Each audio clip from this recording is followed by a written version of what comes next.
Mainstream media made a big deal out of George Stephanopoulos, ABC News, and Disney paying $15 million to Donald Trump on one of his cases, that we've lost sight of the hundreds of millions of dollars that Donald Trump still owes, and these issues that are up on appeal, and what is their status as we round out of 2024 into 2025. The reality is Donald Trump's going to end up paying hundreds of millions of dollars in the early part of 2025. Let me give you an update about where we are with at least three of the major cases.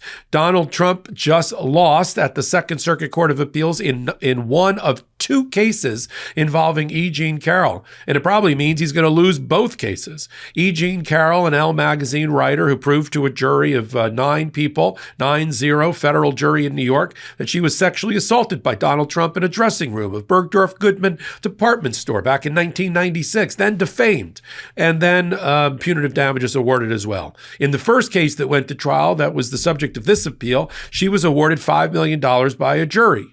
In a subsequent trial, a few months later, based on defamatory statements that Donald Trump made while he was president, the first case was about defamatory statements he made after he was president, the jury awarded her $83 million. Recall that Donald Trump testified in the second trial. Alina Habba helped handle both cases. So in total, for E. Jean Carroll, she's owed over $88 million, not including interest that is running.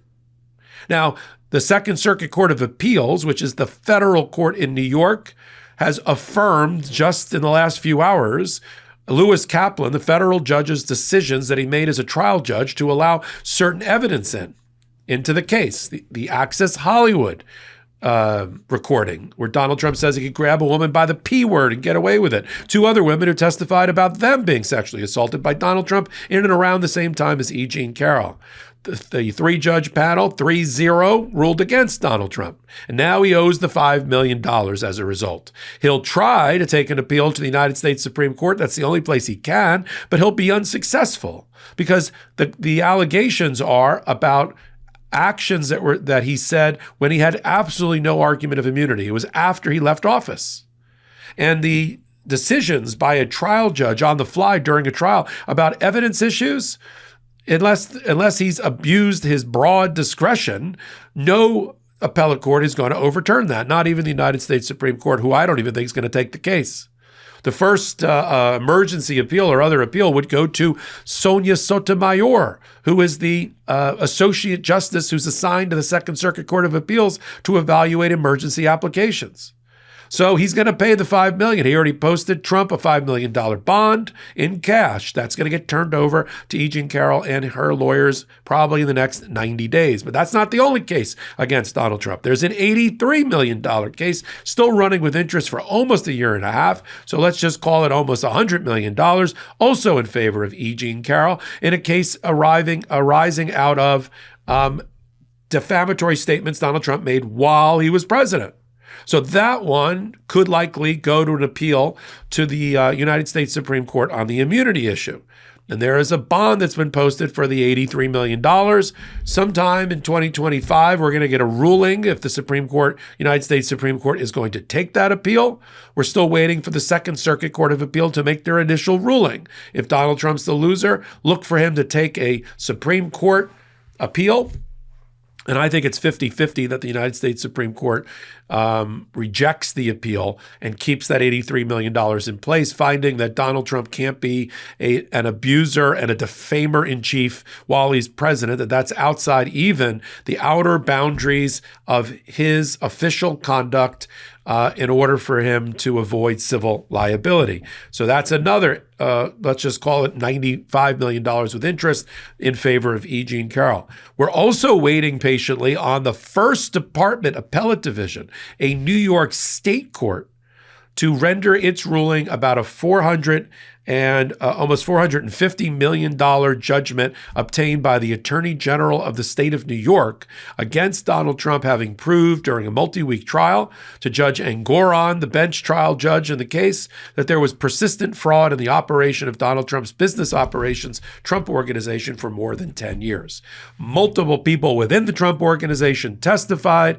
The CFO, Chief Financial Officer, who has no CPA, certified public accounting background at all, already went to jail for lying during that trial. Other people almost went to jail for lying during that trial. And we had other people that testified, including Michael Cohen in that particular case as well. And I would say about a half a dozen other people that work for the Trump Organization. Donald Trump lost that case. We are waiting. Oral argument already took place about 4 months ago. We're waiting for the Appellate Division First Department to rule whether Judge Engoron was right or wrong about the over $450 million number against Donald Trump. They did require that Donald Trump put up a $175 million bond in favor of the people of the state of New York, which has been posted. They allowed to stay in place for, now it's going on over 2 years, a monitor, a person responsible, an independent person that Donald Trump pays for to monitor the operations of the Trump Organization. That is Barbara Jones, a former federal judge. That person stayed in place. And we're just waiting on the ruling. Now, I argue regularly in front of the First Department. Sometimes it takes between 4 and 6 months, but it should be any day now that we get a ruling. And let me manage some expectations. I do expect, based on the questions that were asked by the 5-judge panel, I do expect them to give a haircut to the $450 million and lower the number. Happens all the time in New York.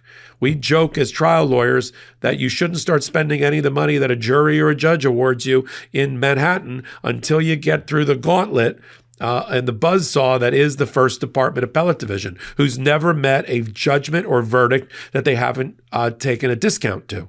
So I think they're going to cut, I don't know if they're going to cut it in half, but they're going to cut that number down to size probably in the $200 to $300 million range. And then the only other place for Donald Trump to go for that is going to be to the Court of Appeals, which is the oddly named top court in New York.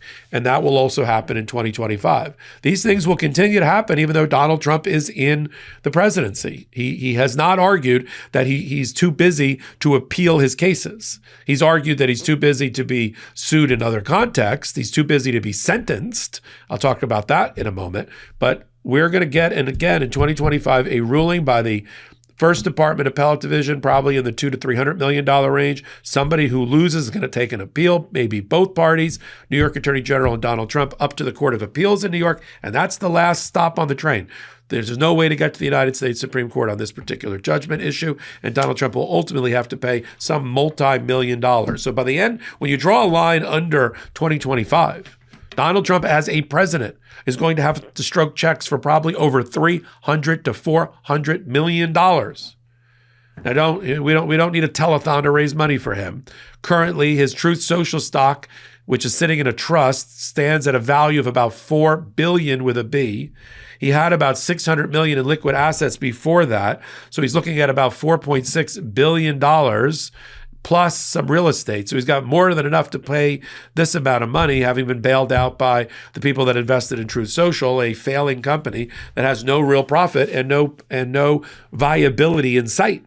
But that's what supporters of Donald Trump always seem to throw him some sort of financial lifeline. It's time to get the victims of Donald Trump paid. It's time to get the people of the state of New York paid. And so by the end of 2025, I expect that $300 or $400 million is going to come out of Donald Trump's bank accounts. And there's bonds backing most of this, and we'll continue to follow it all one at a time. But I wanted to kind of give an update about where we are. There was so much press about the $15 million that Donald Trump won. What about the $400 million he's about to lose and have to pay? And I wanted to bring it to your attention. Only on the MeidasTouch Network and on Legal AF. Popok Live, new show, Tuesday nights, 8 p.m. on YouTube. For the MeidasTouch Network. Catch me there. Wednesdays and Saturdays, Legal AF, the long-standing podcast at the intersection of law and politics. We just got some great news. We're number 8 in terms of downloads and views of all podcasts in the world, regardless of the genre. Number 1, Joe Rogan. Wow. Number 2, MeidasTouch. Number 8, Legal AF, and that's because of you. We are people-powered, Legal AF powered, Meidas mighty powered. We have no outside investors. Come on over to my other YouTube channel, Legal AF, the YouTube channel. We sit at the intersection of law and politics there. Find us at LegalAFMTN from MeidasTouch Network. So until my next reporting, I'm Michael Popok. In collaboration with the MeidasTouch Network, we just launched the Legal AF YouTube channel. Help us build this pro-democracy channel where I'll be curating the top stories at the intersection of law and politics. Go to YouTube now and free subscribe at LegalAFMTN. That's at LegalAFMTN.